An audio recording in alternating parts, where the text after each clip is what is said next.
नरेंद्र प्रभाकर शिरसाट.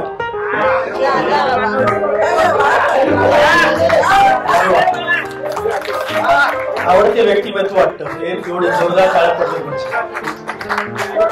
तुमच्याकडे 2-3 आठवणी अपेक्षा आहेत. बोला सर. नमस्कार मित्रांनो, मी नरेंद्र प्रभाकर शिरसाट, माझं नाव बाळा शिरसाट असं हे सगळे ओळखतात.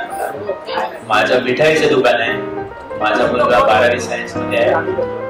बायको गृहिणी आहे आणि फॅक्टरी डिपार्टमेंट सांभाळते, लाडू बनवतात. सगळ्याच आठवणी सर्वांनी सांगितल्या. आठवणी सांगण्यासारख्या काही गोष्टी शिल्लक नाही, सगळं एकदम. जयंतने सांगितल्याप्रमाणे भरपूर पाणी यायचं आणि असा एक यू आकाराचा वर्ग होता तिकडे. त्या पाण्याच्या वाटेमध्ये दगड घालायचे. दगड घातले की पाणी साठलं, शाळा सोडून द्यायची.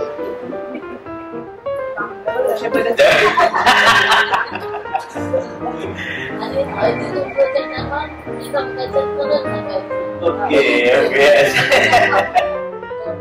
बरं, सर्वात मस्त. गणेश बागायतकरांनी सांगितल्याप्रमाणे सगळंच मस्त आहे. देवाने भरभरून न मागता दिलाय. गणेशचा हा शब्द मला खूप आवडतो. बरं वाटतं गणेश. मी असे आम्ही सगळेच गावातले मित्र रोज 1-2 दिवस आड करून भेटत असतात. वेंगुर्ल्यात आल्यावर आमच्या दुकानात आल्याशिवाय बहुतेक माझ्या मते कोणी मित्र जात नाही. आमची भेट ही एकदम अशी कडकडून असते, नाही गो? त्या पण आमच्या मैत्रिणी आमच्या घरच्या सारख्या आहेत. आमच्या घरी पण येणार, सगळ्या आल्याशिवाय जाणार नाही. सगळे भेटले, खूप बरं वाटलं. असेच आपण भेटूया. धन्यवाद. थँक्यू.